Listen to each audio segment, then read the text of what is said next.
అర్థమైందా రాజా? నాలుగు పోరా రెడీయా మమ్మీ? Peace, bro.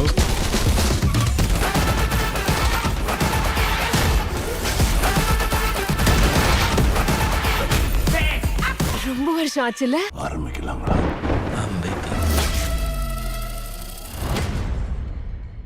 பிரபல திரைப்பட இயக்குனர் பாரதி ராஜாவோட உடல்நிலை சீரா இருக்கிறதாக மருத்துவமனை வட்டாரங்கள் சொல்லியிருக்காங்க. என் இனிய தமிழ் மக்களே அப்படின்னு தன்னுடைய கம்பீர குரலால தமிழக மக்களை கவனிக்க வச்சவர் தான் பாரதி ராஜா. 16 வயதினிலே மண்வாசனை ஆகிய படங்கள் மூலம் அனைத்து தரப்பு மக்களையும் தன் பக்கம் ஈர்த்த பாரதி ராஜா இப்ப உடல்நலம் பாதிக்கப்பட்டு சென்னையில் இருக்கக்கூடிய தனியார் ஹாஸ்பிட்டல்ல சிகிச்சை பெற்று வராரு. இந்த நிலையில அவருடைய உடல்நிலை உன்னிப்பாக கண்காணிக்கப்பட்டு வருவதாகவும் அவரது உடல்நிலை சீரா இருக்கிறதாகவும் மருத்துவர்கள் தெரிவிச்சிருக்காங்க. ஜனநாயகன் படத்துக்கு நடிகர் விஜய் 230 கோடி ரூபாய் சம்பளம் வாங்கியிருக்கிறதா சினிமா வட்டாரங்கள் சொல்லுது. இந்திய சினிமாவில் அதிக சம்பளம் வாங்கக்கூடிய நடிகர்களில் விஜயும் ஒருத்தர். இப்ப அவர் நடிக்கக்கூடிய கடைசி படமான ஜனநாயகன் வர 10ஆம் தேதி ரிலீஸ் ஆக இருக்கு. இந்த படத்தோட ட்ரெய்லர் ரிலீஸ் ஆகி ரசிகர்களை பெரிதும் கவர்ந்துச்சு. இப்ப விஜயோட சம்பளம் குறித்த தகவல் வெளியாகி ரசிகர்களை பரவசப்படுத்தி இருக்கு. சம்பவம் பண்றவனு கேள்விப்பட்டிருப்ப, அதுல ரெக்கார்டு வைக்கிறவனு கேள்விப்பட்டிருக்கியா?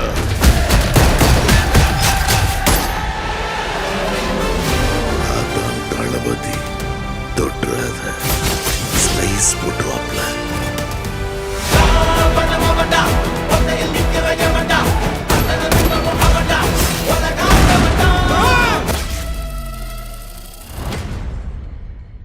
நடிகர் சிவகார்த்திகேயன் நடித்த பராசக்தி படத்தோட ட்ரெய்லர் வெளியான நிலையில 24 மணி நேரத்தில் சுமார் 3 கோடி ரசிகர்கள் அதனை பார்த்து ரசிச்சிருக்காங்க. பிரபல பெண் இயக்குனர் சுதா குங்குராவோட டைரக்ஷன்ல இந்த படம் எடுக்கப்பட்டிருக்கு. வரலாற்று படமாக எடுக்கப்பட்டிருப்பதாக சொல்லப்படக்கூடிய இந்த படத்தோட ட்ரெய்லர் நேத்திக்கு ரிலீஸ் ஆன நிலையில கடந்த 24 ஹவர்ஸ்ல 3 கோடியே 25 லட்சம் பேர் இந்த ட்ரெய்லரை பார்த்து ரசிச்சிருக்கிறது படக்குழுவை உற்சாகப்படுத்தியிருக்கு. இன்னைக்கு ரசம் சோறு தானா? ஏன் தோற ரச சோறுலாம் சாப்பிட மாட்டீங்களோ? வாரம் தோறாம வீட்டுக்கு வந்துட்டு போற. எதுக்கு கேள்வி போடுற ரச சோறு தத்திங்க வா. எனக்கு ஹிந்தி சொல்லி கொடு. இப்படி அழுக்கு மூட்டையா வந்தா மண்டையில எப்படி ஏறும்? சுத்த பத்தமா வா.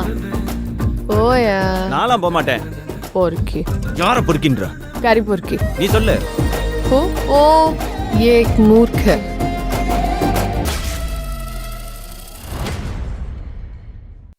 கடந்த ஆண்டோட இறுதியில் வெளியான சிறைப்படம் வசூலில் சாதனை படைச்சிட்டு வர நிலையில் 10 நாட்களில் உலக அளவில் சுமார் 18 கோடி ரூபாயை இந்த படம் வசூல் செய்திருக்கிறதா கோடம்பாக்கம் வட்டாரங்கள் சொல்லுது.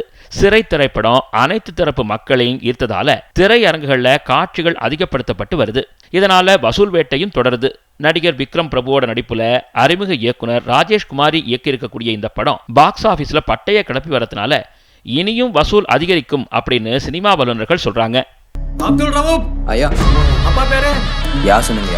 சிவகங்கை கோச். செக் பண்ணு. சார் நாளைக்கு பஸ் ஸ்டாப்லேருந்து கோர்ட்டுக்கு போகிறப்போ எனக்கு கையில் விலங்கெல்லாம் கூட்டிகிட்டு போங்க சார். கொலை பண்ணா இப்படி தான் கையில் விலங்கு போட்டு நடு ரோட்டில் இழுத்துக்கிட்டு போவோம். இதெல்லாம் கொலை பண்ணுறதுக்கு முன்னாடி யோசிச்சிருக்கணும்.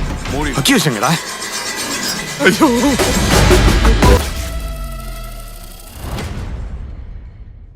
உலக அளவில் அதிக அளவு வசூல் செஞ்ச படம் அப்படிங்கிற சாதனையை பாலிவுட் படம் துரந்தர் படைச்சிருக்கு.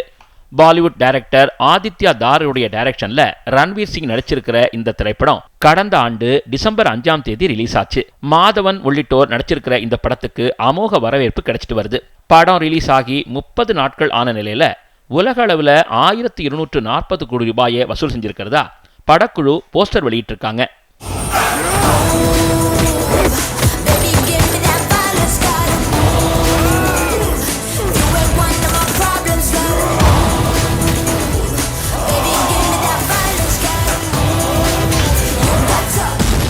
நன்றி, வணக்கம்.